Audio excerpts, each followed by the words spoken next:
AMD must cease the sale of Ryzen and EPYC chips in the interest of public safety. That's one of the quotes related to a new CTS Labs research paper on an alleged AMD vulnerability pertaining to its Ryzen architecture, and it follows on the heels of Meltdown and Spectre reports, so the public is now used to this sort of thing. It's another report that's laid out in a very familiar fashion to Meltdown and Spectre, but we didn't think things lined up quite right with it. It seems like something's off. So today we'll be exploring the origin of the report, the team behind it, and their background, and we'll be talking about whether or not this is actually a vulnerability you need to worry about. Before that, this video is brought to you by Thermaltake and the View 71 enclosure. The View 71 is a full tower case that's capable of fitting 3 video cards in most configurations. It's also one of the better cooling cases in our recent case testing bench lineup. The View 71 has hinged tempered glass doors on either side that make it easy to open and show off, and it comes with at least one Rain fan, though you can get the RGB version if you prefer. Learn more at the link in the description below. So that quote opening this video is a bit histrionic. It's hyperbolic, and it basically is the tone of the entirety of the paper that CTS Lab put out and Viceroy Research, which has an interesting hand in all of this, as we'll explore. And so what we're looking at here, to get everyone up to speed, this is we can make a comparison to Meltdown and Spectre. You know about those. This is basically an attempt of a research company, a cybersecurity company that was founded last year to show similar problems on AMD hardware. There are 4 categories of exploit listed. The categories are named Masterkey, Ryzenfall, come on guys, Fallout, and Chimera. So each has a section in a white paper that explains the concept of the vulnerability. It's got a list of affected processors, potential consequences of those vulnerabilities, alleged vulnerabilities, and then mitigation options as well, although the last section is actually left empty, usually. 3 of the exploits require, quote, that an attacker be able to run a program with local machine elevated administrator privileges. Accessing the secure processor is done through a vendor-supplied driver that is digitally signed, while Masterkey, quote, requires an attacker to be able to reflash the BIOS with a specially crafted BIOS update. This would theoretically be done on a remote system that supports BIOS flashing from within the OS. One of the experts we spoke with, we sourced a couple of security folks that we worked with on our Meltdown and Spectre stories, brought them back in and said, what do you all think of this? And for one of them, they stated the obvious. If you have local administrator privileges already and the ability to flash BIOS, an attacker would be able to install malware on a PC of any kind. Doesn't matter if it's AMD. You're just as vulnerable on Intel. It'd be equivalent to leaving your username and password on a post-it note on your monitor, someone logging into it, and then you claiming that they used a security vulnerability to attack the system. Where was the vulnerability in the chain? That's not to discredit these findings, but the thing here is that the entire white paper uses ad hominem attacks, and it goes after the company, AMD, and its partners rather than the technology. It's a stark contrast from what we saw with Google's Project Zero team and Meltdown and Spectre, where the entire focus was on technology. The worst consequence listed is, quote, persistent, virtually undetectable espionage, surviving computer reboots and reinstallations of the operating system. That's part of Masterkey. The Ryzenfall and Fallout exploits could enable an attacker to break into system management mode using flaws in the AMD SecureOS and EPYC bootloader, respectively. This could, in turn, be used to enable BIOS flashing for the Masterkey exploit, which seems to be the main focus of this paper. This is theoretical, as the paper opens with, quote, to ensure public safety, all technical details that could be used to reproduce the vulnerabilities have been redacted from the document. That means no proofs of concept or sample code, and there's, I guess, one picture of an EPYC system whose BIOS screen has been modified via hack to say LEET in the corner. Yes, a research paper on security vulnerabilities is using 1337 to demonstrate their hack. So all of this so far is in the white paper put out by CTS Labs, but there's more to it, as we'll get into with Viceroy in a moment.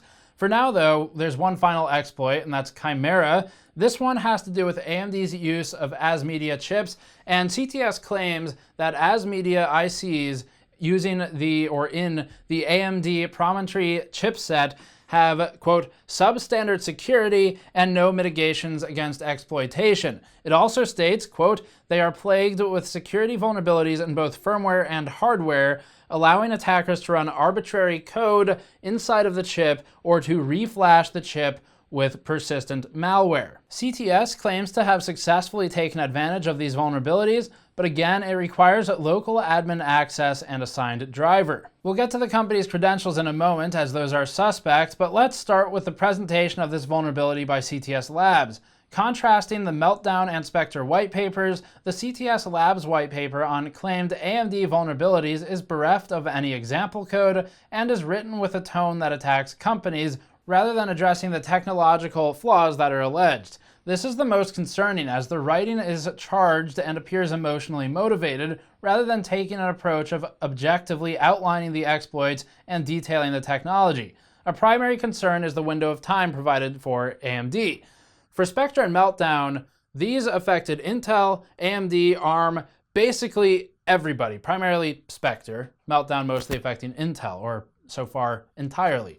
So with those two exploits, the CPU and architecture companies had at least 5 to 6 months of private notice of the exploits prior to disclosing them to the public. This was to give the companies, Intel, AMD, ARM, time enough to supply patches and work on microcode updates for their architectures so that the general public is not exposed to a wide-sweeping zero-day exploit, basically. So this is quite different though. CTS Labs actually briefed media, and we don't know which outlets yet because we haven't been able to find any source emails on this, but from what CTS Labs has put out there, they briefed media first and AMD second. AMD, the maker of the processor that's affected, was given 24 hours of notice of the finding of this alleged exploit. Not enough time to do anything. So in the best interest of the public, as done with Meltdown and Spectre, you would give the company some notice so that they can do something. So the motive here is suspect. That's one of the biggest red flags, even if this is a legitimate exploit, and it may well be, despite the fact that you need physical access and might as well just pick up the computer and leave at that point. Even if it's a valid exploit, you're still talking about a window of time of 24 hours to respond. That's kind of absurd. So that's what we've got for the basic presentation of this. Now, the next thing to look at is the aggressive writing. This report also focuses on leveraging ad hominem attacks, including, from the first 3 pages of the report, the following quotes.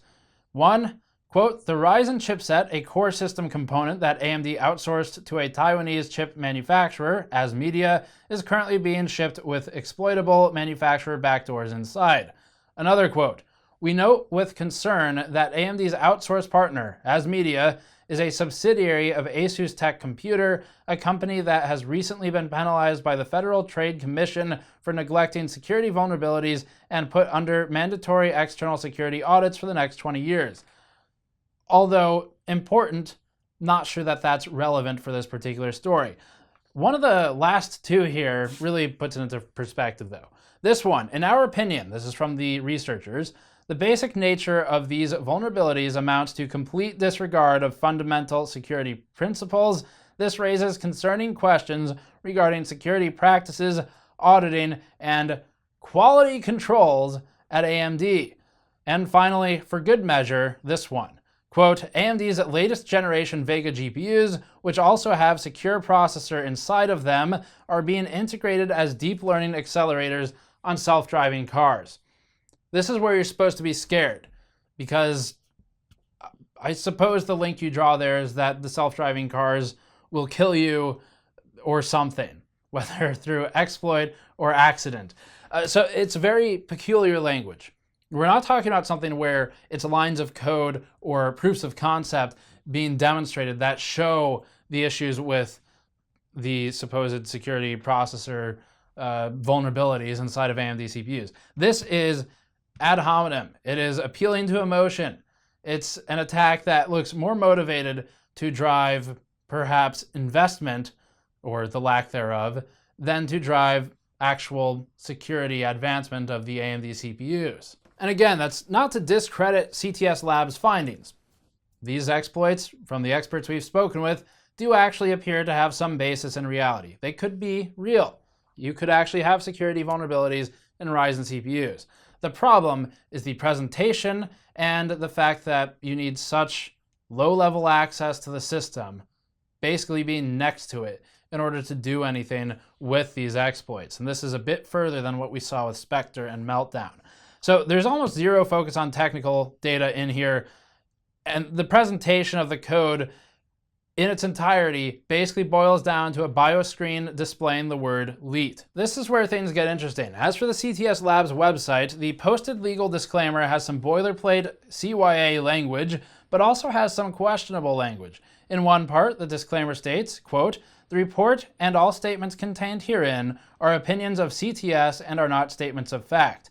Another legal statement notes, "Although we have a good faith belief in our analysis and believe it to be objective and unbiased, you are advised that we may have, either directly or indirectly, an economic interest in the performance of the securities of the companies whose products are subject to our reports." Now, some of this just looks like boilerplate, so it's not necessarily a red flag. And in fact, again, CTS could have found something real.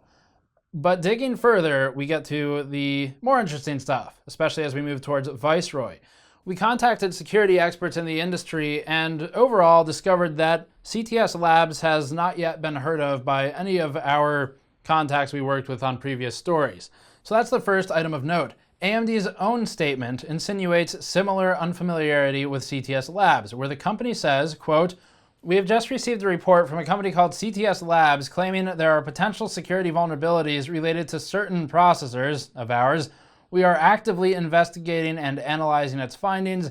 This company was previously unknown to AMD, and we find it unusual for a security firm to publish its research to the press without providing a reasonable amount of time for the company to investigate and address its findings." When we first saw the press release about this, we reached out to the listed Bevel PR contact number. This is a third-party PR agency, supposedly, that CTS Labs has hired for handling its contact during this dilemma. And when we reached out to the phone number provided, which also has a name listed on the press release, what we ended up with was no response. The phone goes straight to voicemail and the inbox is full. It's been a busy day though, so perhaps this is fair. We won't show it on screen, but looking through personal social media pages of employees there, we were able to find that Bevel PR appears to have been founded in 2017, quite recently, and that it's staffed primarily or entirely by one individual. We'll go with primarily. We have also reached out to the individual through other forms of contact and have thus far received no response. And speaking from experience, we've never heard of Bevel PR before, but their webpage does indicate that they have some experience working with ICOs and hedge funds, which led us to the next part of what we were looking into. CTS Labs is a new company. The cts-labs.com domain name was registered on June 25th, 2017, around when the Meltdown exploits were privately revealed to Intel. AMDflaws.com, the domain that lists the exploit white paper, was registered on February 22nd, 2018. Both are GoDaddy domains. There is an Intel Flaws website as well, but we contacted the owner and there's no affiliation. The owner is an individual and was completely bewildered by our cold call, so we'll rule that one out. CTS Labs lists one Yaron Luke Zilberman as the Chief Financial Officer. We found SEC documents containing information on Luke Zilberman and noted that he has affiliation, supposedly, with Nine Wells Capital Management LLC, based on what we saw online on his own profile and in other documents. This is a hedge fund and investment management firm. We attempted to call the phone numbers listed for Luke Zilberman on official government documents, but found that the numbers were disconnected or invalid. The CTS Labs YouTube account was registered 3 days ago at time of filming and presently has disabled comments on videos. The default is enabled, by the way, so they were manually toggled off, probably. This is where it gets even better. The videos published by CTS Labs are even using Shutterstock stock photos for their green screen. Look familiar? These videos were not shot in real offices, at least not ones owned by CTS Labs, unless they're also in the business of stock photography for Shutterstock. As for the logo for CTS Labs, it appears that it's using a modified version of a Shutterstock electronic shield logo with a slightly modified design. The company looks suspect overall. It's possible that this is legitimately a new security firm. It's also possible that because they're security experts and not designers, they bought and modified some stock images from Shutterstock. Perhaps for the video backgrounds, they thought that would look better than a white wall or a wood wall or anything like that, and they went with something from Shutterstock. But the point is that you consider all of this information with the time of publication, the window of publication, and the verbiage and tone used in the documents upon launch, and we have something that just seems wrong. On that note, we must now look to Viceroy Research. Viceroy was the first group to report in great detail on the alleged AMD vulnerability and managed to publish a 25-page PDF almost immediately upon disclosure of the supposed exploits. We believe this was pre-written. The PDF is entitled, quote, AMD, the Obituary, and seems motivated to inflict fear and cause damage. Some quotes state, for instance, just one Ryzen chip could endanger an entire enterprise network, or another, AMD's flawed chips are components in defense products, just to scare you. One last quote that everyone can appreciate, quote, we believe AMD is worth $0.00 and will have no choice but to file for Chapter 11 bankruptcy in order to effectively deal with the repercussions of recent discoveries. So at best, this is fear-mongering. At worst, and I'm using Viceroy's own words here, they may have some sort of financial entanglement with the situation. And again, that's their words. I'll read it for you. Viceroy joined Business Day for an interview in 2017. When asked by the magazine what Viceroy is, the group reportedly responded, quote, we're an independent research group based in the US. Our focus is to research entities that we find to have signs of accounting irregularities and potential fraud. When asked why they do this, the group stated, quote, we take a financial position in our research, and our readers should assume we have a position on the stock. The group also remains anonymous, according to this Business Day interview anyway. So if we assume that Viceroy has a position on AMD's stock, as they've literally instructed us to do, we would also assume that it's a short position. This is kind of the speculation that's going on right now. So AMD's recent uptrend would impact that negatively if you had a short position on AMD. And we aren't making any leaps here. Viceroy literally said to assume that they have a position on what they're reporting on. So that's what we're doing. The ravings of the Viceroy paper really make them out to look like a deranged lunatic.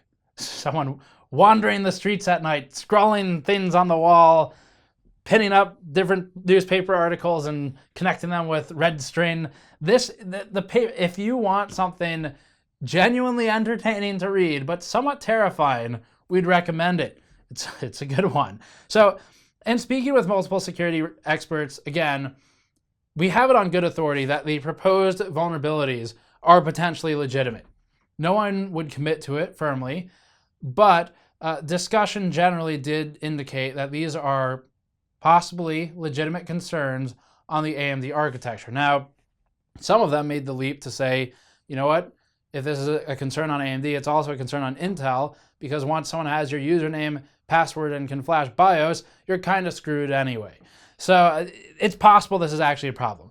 Our present understanding is that these vulnerabilities are, one, not unique to AMD necessarily, and two, may require root access to the host system if everything we've read in the white papers is as we perceived it to mean, and three, they're blown way out of proportion if they are legitimate. So we have something where there are potentially legitimate concerns, but the supposed impact of those concerns has been painted in a way that makes them look much worse than reality, if they are in fact a concern.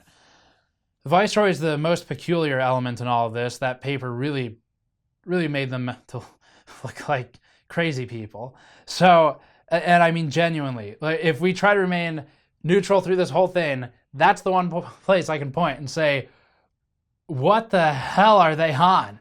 You seriously should look at parts of it because it's insane. So that's it for this one. Long story short, if you were worried about this, don't be. Maybe there's a problem. Don't give people you don't trust root access to your computer and access to BIOS. You'll probably be fine. Just a quick note on Intel before closing out. We've seen some conspiracy theories online revolving around Intel. largely alleging involvement or suggesting involvement of Intel in all of this. We messaged Intel and requested a statement and any insight to this matter. Intel replied with an official on-record statement and said, quote, Intel had no involvement in the CTS Labs security advisory. So that's what we've got from them. So subscribe for more content like this. As always, go to store.gamersnexus.net to backorder one of our mod mats, the anti-static mod mats. They're coming back in the next few weeks and shipping out immediately. And go to patreon.com/gamersnexus to support us directly. Thanks for watching. I'll see you all next time.